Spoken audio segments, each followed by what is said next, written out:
At the bright young age of 43, John Fitzgerald Kennedy became the youngest person to ever have been elected President of the United States. He achieved this title after having been elected to the House of Representatives, followed by the United States Senate, and also a failed attempt to become the vice presidential nominee 4 years prior. But now he must face a nation and also world leaders who questioned his credibility, but he would not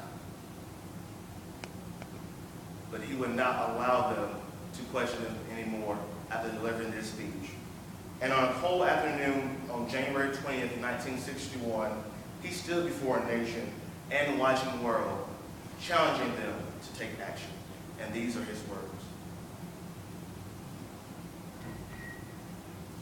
We observe today not a victory of pardon, but a celebration of freedom, symbolizing an end as well as beginning, signifying renewal as well as change.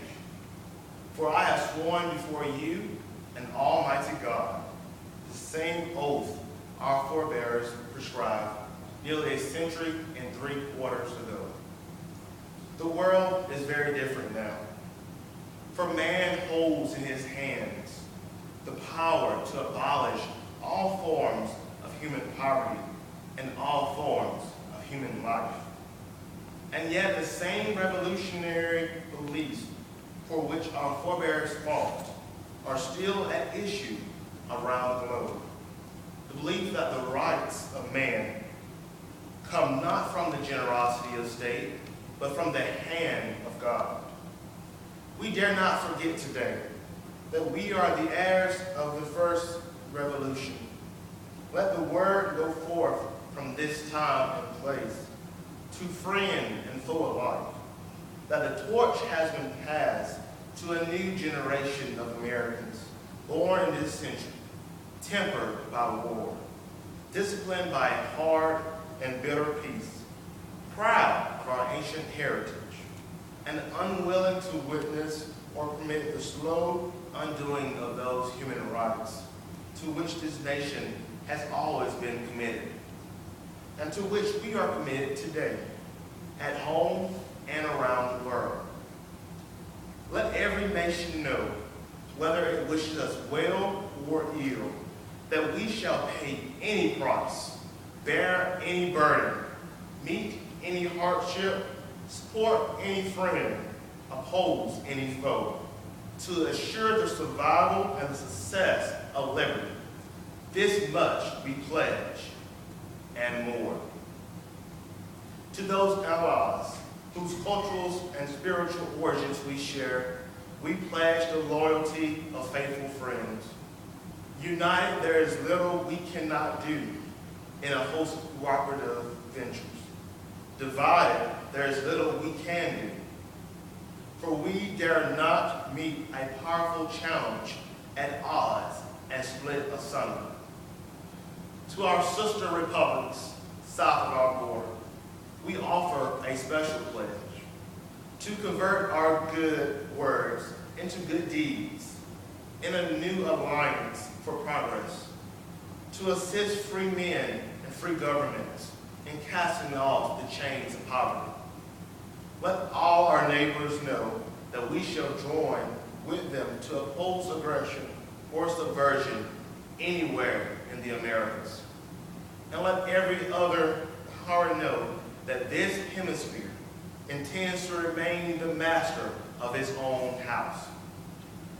To that World Assembly, United Nations, our last best hope in an age where the instruments of war have far outpaced the instruments of peace, we renew our pledge and support to strengthen its shield of the new and the weak, and to enlarge the area in which it may run.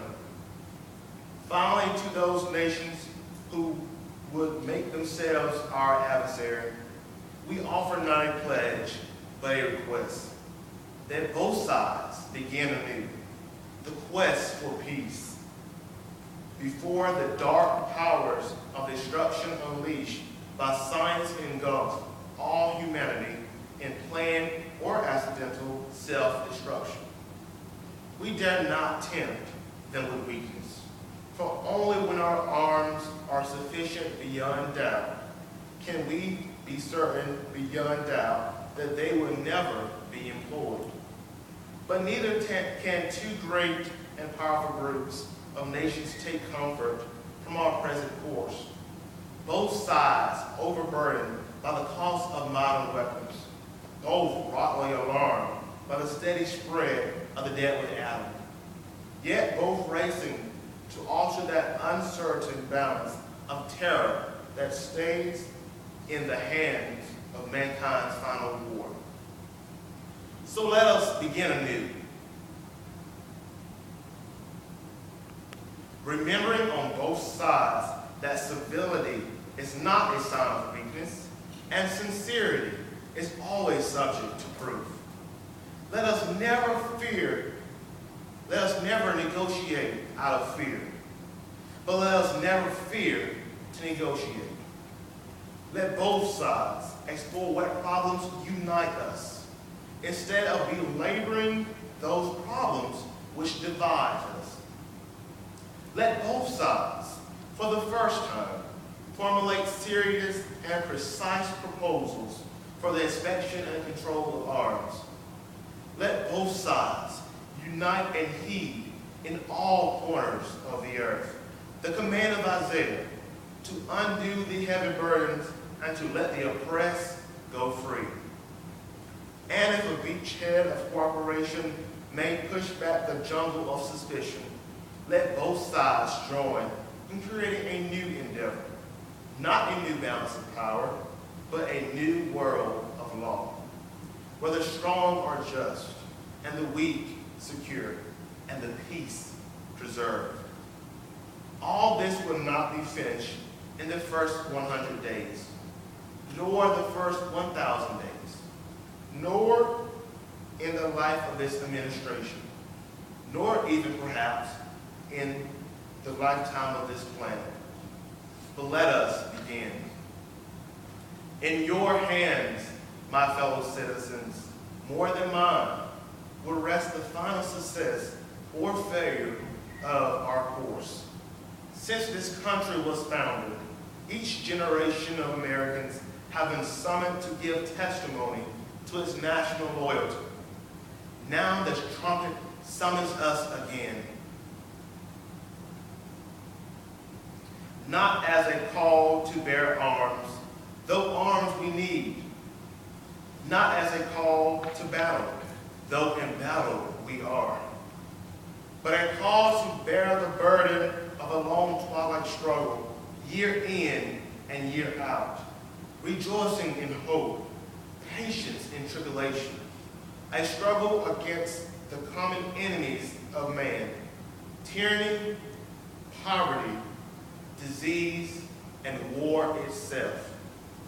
Can we forge against these enemies a grand and global alliance, north and south, east and west, that can assure a more fruitful life for all mankind?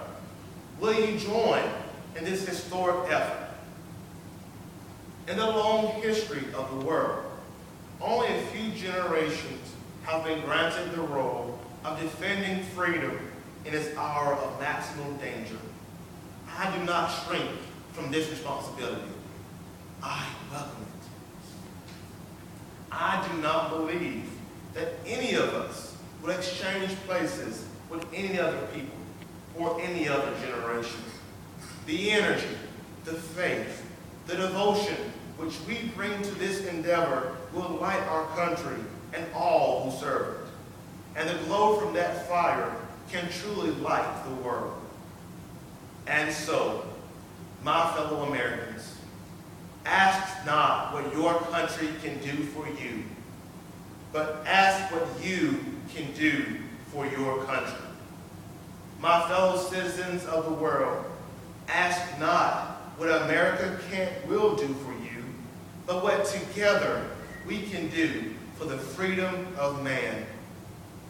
Finally, whether you are a citizen of America or citizens of the world, ask of us here the same high standards of strength and sacrifice, which we ask of you.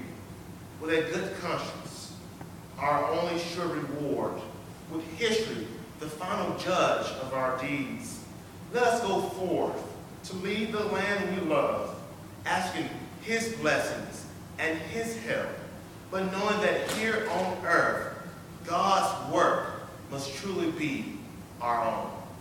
Thank you.